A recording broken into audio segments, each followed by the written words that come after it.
Today I'm going to show you guys how you can do this super fire and simple black and white grain effect transition. I'm going to be walking you guys through all the steps inside of After Effects here, so let's hop right into it. Opened up in the timeline here, we have 2 clips from the Summer's Marble Floors music video, and we're going to be using these to start off with our effect. Now, I really love the shot of him with the white background because it's going to be really easy to roto out. We're going to be using this as the base to go on top of everything. So if you know that you want to do this effect before shooting your music video, I recommend shooting your subject on like a wall that's completely like colorless like this, or flat, you know what I mean? Or a white backdrop if you have that. And before we hop into this video, my brand new plugin Fast Effects is finally out. It allows you to instantly add hits, shakes, wipes, and a ton of other transitions inside of your video in just one click. Everything is fully customizable. I'm going to be using this on every single one of my projects going into the future, as it adds so much energy so fast. You definitely need it as a time saver, and the effects are just so crazy. So if you guys want to go download Fast Effects, it'll be in the description. But let's hop right back into the video. So to get started, what we're going to do is we're going to press Control D on this clip right here, and we're going to turn off the bottom one, the bottom 2 actually, and then we're going to double click the top one here and go up to our roto brush, and we're going to rotoscope them out. Now I assume that most of you guys know how to rotoscope by now. If not, I have a ton of tutorials on my channel. Just click off, watch a minute tutorial on how to do it, and then come back. Super simple. We're just going to play through our clip next to make sure that everything is rotoscoped here. And once everything looks good, we're going to go ahead and hit this freeze button just so it preloads everything for the future. All right, so now that our rotoscope is done, we're going to go back into our composition up here, and you guys can see we have Summers cut out in the background, but we have some edges that look kind of rough here. So to fix these, what we're going to do is we're going to go up into our effect controls and go down to Shift Edge, and we're going to bring that to the left here. You guys are going to see it's going to fix that just like so. Now turning on the bottom layer again, we're actually going to drag and drop this layer just about here. So you guys can see it comes in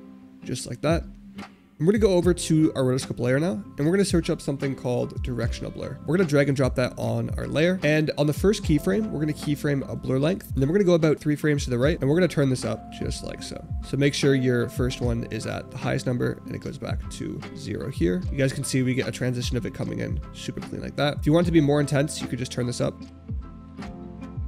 So that looks sick there, guys, but we're going to find a couple other clips as well that we could stack on top of this. So I'm going to go ahead and take this one as well. And a trick for After Effects, if you copy this clip and you paste it in here, you can't find it because the composition is too small. What you can actually do is right click, go over to pre-compose and pre-compose it, and then go up into your project here and take the pre-compose thing and bring it in here. And you guys will see now that we have it just like that. So what we're going to do now is rotoscope it just like before and go through the exact same steps. We're actually going to bring this one below the one we had before.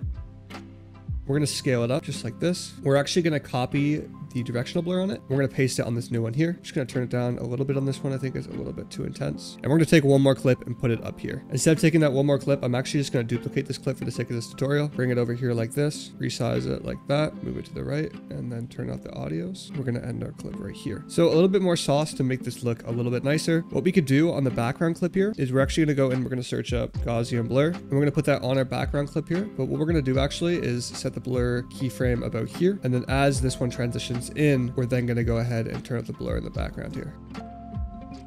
That looks super tough. But there's a couple other ways that you guys can spice this up a little bit. I'm going to go ahead and grab some grain and toss it in here. My grain will be linked below if you guys want to check it out. It's over on my website. And then once we have the grain, I'm going to go ahead and throw in some film burns as well. I think these soft ones are really going to add a lot of texture. So I'm going to turn off the film burn for now. I'm going to size down the grain and then set it to overlay. I think that adds a ton of texture on this. And if we put the film burn below that and go over and set that to screen and put it behind everybody, I think that also adds a ton of texture as well. For the film blur, I'm going to go ahead and throw a tint on it, and I'm going to change the white to red, or you guys can change it to whatever color you like. White actually looks pretty cool as well too. And now if we take this composition and toss it inside here, I think this looks pretty good. Super easy montage effect that you guys can do on your videos. If you guys enjoyed this, make sure to leave a like and let me know what other tutorials you guys want to see down below. Thank you so much for watching. I'll see you in the next video. Peace.